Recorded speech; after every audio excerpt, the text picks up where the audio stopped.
नमस्कार and welcome you to world affairs. मैं हूं प्रशांत धवन। और अब तक आप अगर देखो तो हिजाब को लेकर जो कंट्रोवर्सी थी ये सीमित थी कर्नाटका तक। यहाँ पर आप देख पाएंगे ये है कर्नाटका। अब क्या है कि ये कंट्रोवर्सी इंडिया के हार्टलैंड मध्य प्रदेश तक भी पहुंच चुकी है।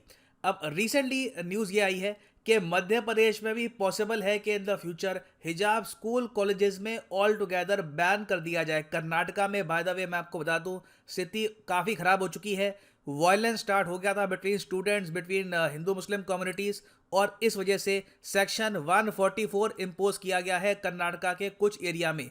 2 दिन तक सेक्शन 144 इम्पोज किया गया है। उसके अलावा पूरे कर्नाटका में आने वाले 3 दिन तक स्कूल और कॉलेजेस बंद रहेंगे हिजाब के इशू को लेकर। तो डिस्कस करेंगे इस वीडियो में कि जो ये इशू है ये धीरे धीरे पूरे इंडिया में फैलता जा रहा है, from Karnataka to Madhya Pradesh. Discuss करेंगे इसके बारे में, बहुत कुछ आपको जानने को मिलेगा। मगर आगे बढ़ने से पहले आपसे एक क्वेश्चन पूछूंगा कि जब सेक्शन 144 लागू किया जाता है तब एक जगह पर किस नंबर से ज्यादा लोग असेंबल नहीं कर सकते। ये है यहाँ पे आपकी ऑप्शन 2, 5, 10 या फिर 8। इस नंबर से ज्यादा लोग एक जगह पे इकट्ठा नहीं हो सकते अंडर सेक्शन 144। आंसर करो कमेंट सेक्शन में। सही आंसर मैं आपको दूंगा वीडियो के एंड में। ओके, सो कर्नाटका में जैसे मैंने आपको बताया हालत काफी खराब हो चुकी है। यहाँ पर आप देख पाएंगे ट्वीट है कर्नाटका के चीफ मिनिस्टर बसवराज जी की। ये यहाँ पर कह रहे हैं, मैं अपील करता हूं हर स्टूडेंट को, टीचर को, मैनेजमेंट ऑफ स्कूल कॉलेजेस को पीस और हार्मनी मेंटेन करके रखिए। I have ordered the closure of all high schools and colleges for the next 3 days। All concerned are requested to cooperate. और ये देखो एक ऐसे टाइम में करना पड़ रहा है जब कर्नाटका में, बाय द वे कर्नाटका में इशू क्या चल रहा है इस पर मैं ऑलरेडी वीडियो बना चुका हूँ। ये सारी कंट्रोवर्सी स्टार्ट हुई थी उडुपी में, जहां पर एक गवर्नमेंट कॉलेज में कुछ मुस्लिम फीमेल्स ने ये कहा कि ये हिजाब पहन के आएंगी। स्कूल की अथॉरिटीज ने मना कर दिया, वो हाई कोर्ट चली गई। उसके बाद जो ये डिस्प्यूट है बढ़ता गया, बाकी कॉलेजेस भी यहाँ पर इन्वॉल्व हो गए। और फिर उसके रिस्पॉन्स में ये भी देखा गया कि कई जो हिंदू स्टूडेंट्स हैं यहाँ पर, इन्होंने सैफरॉन शॉल यहाँ पे उड़ना स्टार्ट कर दिया, मेल फीमेल दोनों स्टूडेंट्स ने। अब इसके रिस्पॉन्स में कर्नाटका में कई कॉलेजेस हैं, इन्होंने ऑल टुगेदर हिजाब और सैफरॉन स्कार्फ्स दोनों ही बैन कर दिए हैं कैंपस के अंदर, ताकि टेंशन अभी के लिए डिफ्यूज हो जाए। मगर टेंशन डिफ्यूज होने का नाम नहीं ले रही यहाँ पर। और देखिए ये बहुत ही सैड है क्योंकि क्लियरली कर्नाटका के कॉलेजेस सिंपली अपने स्टूडेंट्स को ये कह रही है कि अपनी जो रिलीजियस आइडेंटिटी है घर छोड़ के आओ। यहाँ पर पढ़ने के लिए आते हो, खुद को एजुकेट करने के लिए आते हो।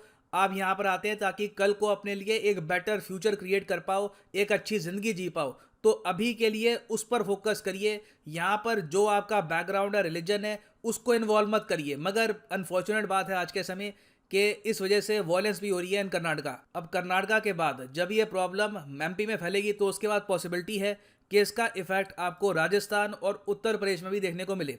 क्योंकि अभी के लिए मैं आपको ये बता दूं डेमोग्राफिक्स के बारे में। कर्नाटका की टोटल आबादी है 6 करोड़ 40 लाख के आसपास, ठीक है, 6 करोड़ 40 लाख की आबादी। और 2011 के सेंसस के हिसाब से कर्नाटका में 84% आपको मिलेंगे हिंदू और करीब 12.92% है यहाँ पर मुस्लिम पॉपुलेशन के लोग। मध्य प्रदेश में सिचुएशन कंप्लीटली डिफरेंट आपको मिलेगी।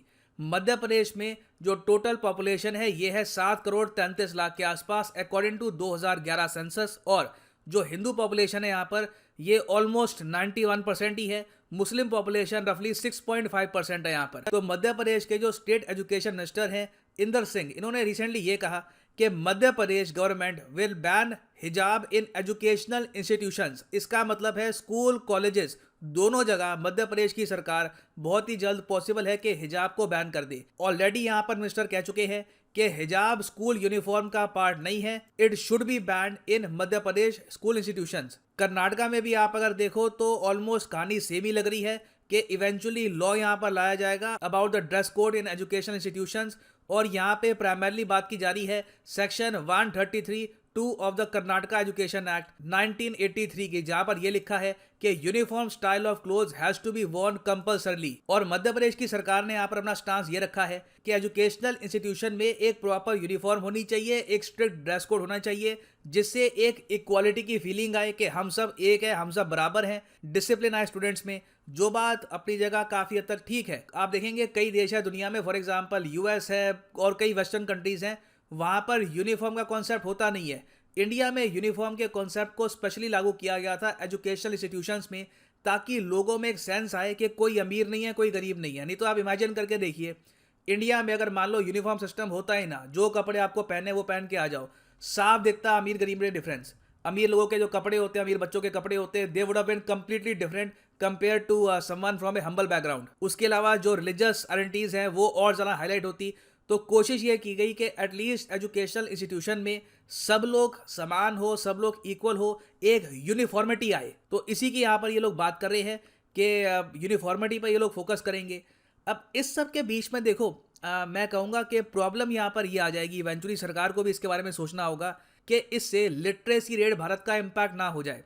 आप अगर सेंसस ऑफ इंडिया देखो 2011 का, वहाँ पे लिखा है कि इंडिया का जो लिटरेसी रेट है ये 73-74% के बीच में आपको मिलेगा। जो national statistical commission of India है, इसने कहा था कि इंडिया का लिटरेसी रेट करीब 77.7% तक पहुंच चुका है। और वैसे आप अगर देखो मेल फीमेल के डिफरेंस में, तो क्लियरली आपको दिखेगा कि भारत में मेल ज़्यादा लिटरेट आपको मिलेंगे, फीमेल कम लिटरेट्स हैं, क्योंकि कई अभी भी दूर दराज के इलाके हैं वहाँ पर फीमेल एजुकेशन पे कम एम्फेसिस दिया जाता है। एक बार को जब एजुकेशन की बात आती है तो कहते हैं कि मेल को ही एजुकेट करा दो। और ये प्रॉब्लम देखिए बहुत ही प्रेवलेंट देखी गई है इंडिया की रिलीजियस मिनॉरिटीज़ में। यहाँ पर आप देख पाएंगे टाइम्स ऑफ इंडिया का आर्टिकल है 2020 का, यहाँ पर ये लिखा है कि जो लिटरेसी रेट है फॉर मुस्लिम्स, ये इंडिया में SC ST से भी ज़्यादा आपको ख़राब मिलेगा, शेड्यूल कास्ट और शेड्यूल ट्राइब से भी काफ़ी ख़राब मिलेगा।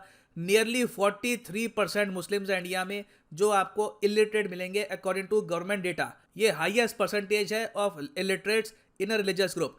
और इसमें भी आप खुद ही समझ सकते हैं जो इलिटरेसी की प्रॉब्लम है ये मेल्स में कम है, फीमेल्स में आपको ज़्यादा मिलेगी। तो अगर मान लो मध्य प्रदेश में और मध्य प्रदेश के बाद बाकी स्टेट्स में भी ऐसे लॉ आ जाते हैं कि हिजाब ऑल टुगेदर बैन हो जाएगा एजुकेशनल इंस्टीट्यूशंस में, तो क्या इससे लिटरेसी पर इम्पैक्ट आएगा? जो मुस्लिम फीमेल्स में लिटरेसी का ऑलरेडी एक इशू हम देख रहे हैं अकॉर्डिंग टू डेटा, क्या ये इशू और ज़्यादा वर्सन हो सकता है? ये भी सरकार को देखना होगा, क्योंकि देखो विमेन एजुकेशन बहुत ही इंपॉर्टेंट है। अफ्रीका में एक बहुत ही फेमस सेइंग भी है कि अगर आप एक आदमी को एजुकेट करते हो तो आप एक इंडिविजुअल को एजुकेट करते हो, मगर जब आप एक वुमेन को एजुकेट करते हो you educate an entire nation, क्योंकि एक एजुकेटेड वुमेन इंश्योर करेगी कि जो उनके ऑफस्प्रिंग है, जो बच्चे हैं, वो भी प्रॉपर्ली एजुकेटेड हो। तो ये देखिए एक बहुत ही कॉन्ट्रोवर्शियल निर्णय होगा। और अगेन मैं यहाँ पर ये भी कहूँगा कि अगर हिजाब यहाँ पे बैन होता है तो कल को कोर्ट में ये बात भी पूछी जाएगी, मोस्ट प्रॉब्ली ये बात रेस की जाएगी कि फिर जो सिख टर्बन होती है, जो हिंदू तिलक होता है, उसका क्या? ये क्वेश्चंस इवेंचुअली रेस किए जाएंगे and they will be very difficult questions to tackle. तो लिखिएगा इसके बारे में कमेंट सेक्शन में कि क्या आप मध्य प्रदेश के एजुकेशन मिनिस्टर की स्टेटमेंट से एग्री करते हैं, डिसएग्री करते हैं। मैं जानना चाहूँगा आपका ओपिनियन। हमेशा की तरह मैं आपको यही कहूँगा, किसी रिलीजन के अगेंस्ट स्टेटमेंट्स मत दीजिएगा। Respect all religions. जो भी आपका पॉइंट है आप एक सभ्य भाषा में भी सामने रख सकते हैं। फाइनली यहाँ पर मैं ये भी ऐड कर दूं कि अनअकैडमी का एक बहुत ही स्पेशल ऑफर रिसेंटली स्टार्ट हुआ है, जिसके अंडर आपको सीधा फ्लैट 4500 रुपीज़ का डिस्काउंट मिलता है ऑन UPSC कॉम्बो सब्सक्रिप्शन। उसके ऊपर एडिशनल 10% डिस्काउंट आपको और मिलेगा। और जो हमारी टेस्ट सीरीज है अनअकैडमी की, ये भी आपको फ्री मिलेगी अगर आप 1 साल या 1 साल से ऊपर का कोर्स परचेज करते हैं। तो सिंपली यहाँ पे कमेंट सेक्शन में जाओ, यहाँ पे आपको मिलेगा लिंक UPSC CSE प्लस। इस लिंक पे क्लिक करो और यहाँ पे ये जो कॉम्बो कोर्स है ये आप कर पाएंगे परचेज, जिसके अंडर आप UPSC प्रीलिम्स, मेंस, ऑप्शनल तीनों की तैयारी कर सकते हैं। अगर मान लीजिए अभी आपके पास टाइम है 2-3 साल का, आराम से आप प्रिपेयर करना चाहते हैं, तो जो 24 मंथ का कोर्स है ये भी आप कर सकते हैं परचेज। मगर जो यहाँ पर प्राइसेस लिखे हैं पे करने की आवश्यकता नहीं है। सिंपली यहाँ पर कोड यूज करो PD10 and the prices will start following. So काफ़ी अच्छा भी डिस्काउंट चल रहा है। If you want to buy these courses now is a great time to buy them. So इसी नोट के साथ ये है वीडियो का अंत। Thank you for listening and as always God bless you all.